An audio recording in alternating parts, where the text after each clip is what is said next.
बहुत करीबी रिश्ता आपका भी हुआ करता था लता दीदी से। बहुत बहुत धन्यवाद। जिस तरह की बातें आप आज याद करेंगे उनकी, बहुत बहुत धन्यवाद। जी, बहुत ख्याल रखती थी आपका। और हम तो सुनते हैं ये भी कि जैसे लता दीदी से सब पूछते थे कि आप उनके गानों को याद करते थे, वो आपके डायलॉग्स को बड़ा याद करती थी। नहीं, मेरा बहुत सौभाग्य रहा कि लता जी और लता जी के परिवार के साथ हमारा और हमारे परिवार का बहुत बढ़िया तालमेल रहा, प्यार रहा, स्नेह रहा। उनका आशीर्वाद प्राप्त होता था, उनके परिवार के लोगों का भी। उन्होंने जो मेरी कदर की वो तो उनकी बड़प्पन थी। मेरे डायलॉग्स की बात करती थी या मेरे पर्सनैलिटी की बात करती थी, अदाकारी की बात करती थी, बहुत मान सम्मान के साथ। उसी तरह से वो सोनाक्षी, हमारी बेटी सोनाक्षी सोनाकी, बहुत ज़बरदस्त कदरदान थी। यहाँ तक कि उनकी बड़प्पन थी लता जी की, कहती थी कि मैं बहुत बड़ी फ़ैन हूँ आपकी। तो खैर हूँ ही, मैं सोनाक्षी की भी बहुत बड़ी फ़ैन हूँ। मैं कहता हूँ लता जी आप कह रही हैं, आपका ये कहना ही इतना बड़ा कॉम्प्लीमेंट है हम लोगों के और हमारे परिवार के लिए, बाल बच्चों के लिए, मेरे लिए। और ये आपकी बड़प्पन है। बहरहाल वो कहती थी वो फिल्म मैंने इतनी बार देखी, वो फिल्म मैं घर पे देख रही थी, वो आपका डायलॉग्स वगैरह। यानी जैसा लता दीदी में या लता ताई, जो आपने श्वेता बहुत अच्छा कहा आपने, लता जी को बहुत सारे लोग लता ताई के नाम से भी जानते थे और मानते थे। वैसे तो वो जगत दीदी थी। पूरे मुंबई को या पूरे महाराष्ट्र में चंद लोग जो हमेशा हमेशा के लिए याद किए जाएंगे, जिनसे महाराष्ट्र या मुंबई की भी शान में इजाफा होता है। जैसे बड़े बड़े महारथियों का नाम अभी नहीं लूँगा, लेकिन हम कहते हैं आज के दिन में ख़ासकर मुंबई में जैसे लता दीदी का नाम है, जैसे गेटवे ऑफ इंडिया हमेशा के लिए अमर है। मैं समझूँ उससे ज़्यादा लता जी, चाहे फिल्म सिटी का नाम है, उसी तरह से लता मंगेशकर का नाम कल भी था, आज भी है और हमेशा रहेगा, अमर रहेगा। उनकी कृतियाँ अमर रहेंगी, उनके गीत अमर रहेंगे। और जिस तरह से उनका प्यार हम सबों के लिए है, हम सब तो उनको देखते हैं, लता दीदी को या लता ताई को, एक स्तंभ की तरह, एक मैं कहूँगा इंस्टीट्यूशन की तरह। जैसे फिल्मों में अदायगी के मामले में अगर राज कपूर सबसे बड़े शोमैन रहे, या हमारे दिलीप कुमार साहब, यूसुफ खान सरवर खान साहब, दिलीप कुमार साहब जैसे एक इंस्टीट्यूशन रहे।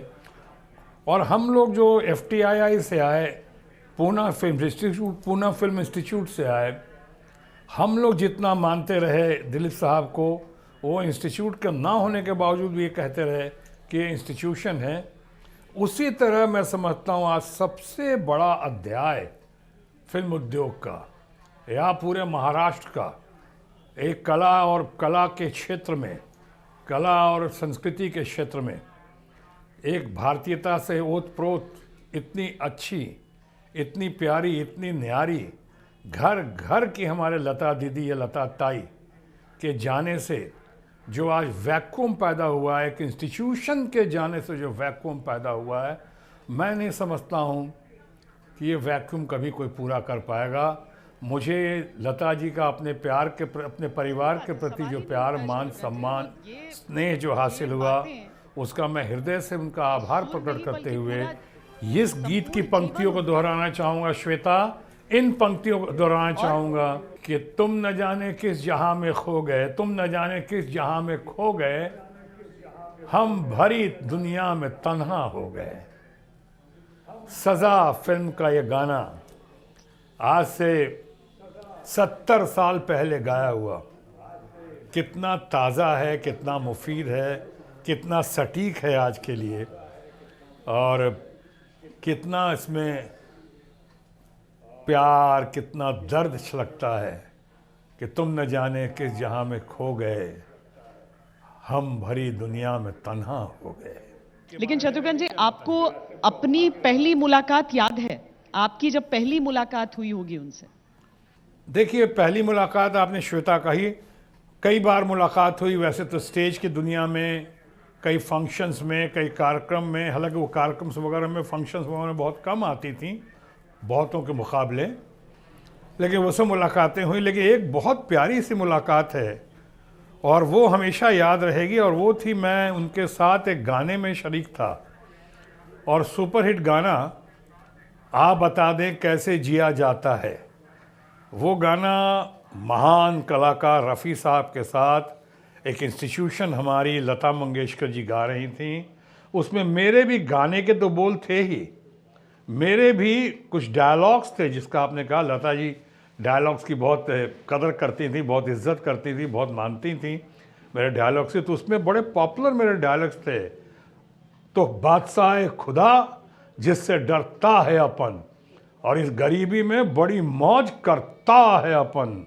या फिर दूसरी तरफ था कि इसलिए तो भाई रूखी सूखी भली पेट भरने के लिए, और काफ़ी 2 गज है जमी जीने मरने के लिए। एक अंदाज था, एक बहुत प्यारे से बोल थे, जो मैं अपने अंदाज में उसमें में बोलता था या गाता था, शेर था।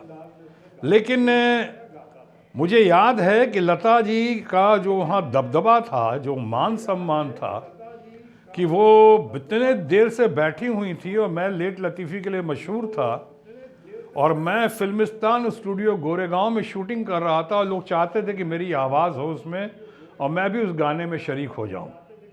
और लक्ष्मीकांत प्यारेलाल जी इतने बड़े महान संगीतकार, इनका निर्देशन था। मैं लता मंगेशकर जी का नाम सुन के वहाँ से, और रफ़ी साहब का नाम सुन के, मैं फिल्मिस्तान स्टूडियो से भागता भागता गाड़ी में मैं यहाँ पे फेमस सिनेलैब ताड़देव पहुँचा, जो वर्ली से आगे है।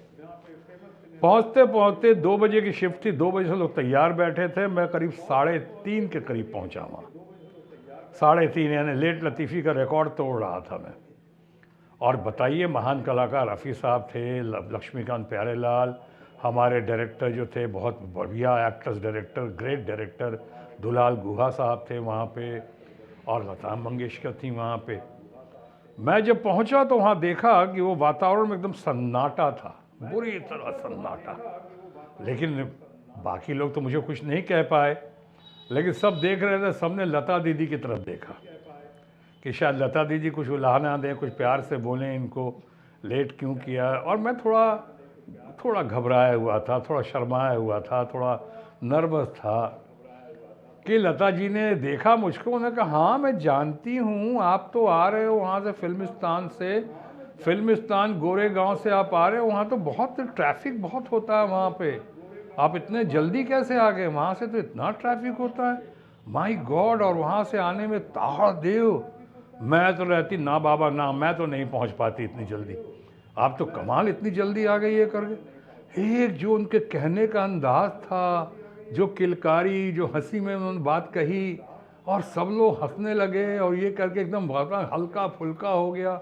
एक क्रिएटिव काम कर रहे थे हम लोग वहाँ पर, ख़ासकर वो लोग, और इतना करके आओ आओ कैसे रहा ये, और ये तुम्हारा हम डायलॉग सुन रहे थे, तो अब ये इनके मुँह से सुना, अभी तुम बोलोगे तो, आप बोलोगे तो मज़ा आ जाएगा, हम तो इंतज़ार कर रहे हैं, बहुत बेचैन है सुनने के लिए ये। और साहब एकदम 1 सेकंड के अंदर उनकी मैच्योरिटी का तकाजा था, उनकी बड़प्पन थी, कि सारा मामला हल्का फुल्का हो गया, और वो तनाव ख़त्म। और गाना, एक दो चीज़ और बता दूं, गाना जब रिकॉर्ड हुआ तो रफ़ी साहब ने गाया, तो एक सर्टन बीट्स के अंदर में या मीटर के अंदर में हमें अपने डायलॉग फिनिश करने थे। हर बार हुआ तो बादशाह खुदा जिससे डरता है अपन, और इस गरीबी में बड़ी मौज करता है अपन।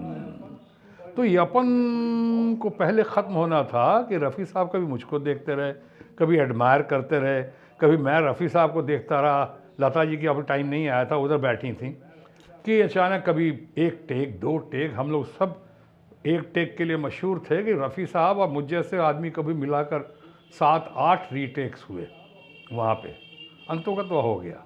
इस बीच में लता जी एक तरफ बैठी हुई थी और चाय पी रही थी और बिस्किट खा रही थी, चाय में डुबो कर, जैसे हमारे ट्रेडिशनल बहुत पहले के लोग खाते थे, एज अ चाय पीने का अंदाज़ होता था।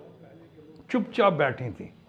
अचानक जब गाना हमारा टेक हो गया तो कहा कि लता जी आपका। लता जी की तरफ आए लोग, लता जी का सब सम्मान कर दे, लता दीदी सब पैर छूते थे उनके, उतना मान सम्मान, महान कलाकार लता मंगेशकर। फिर सन्नाटा हुआ, और उनके बाद वो रिकॉर्डिंग करने गई, जो हेमा मालिनी पे पिक्चराइज हुआ है।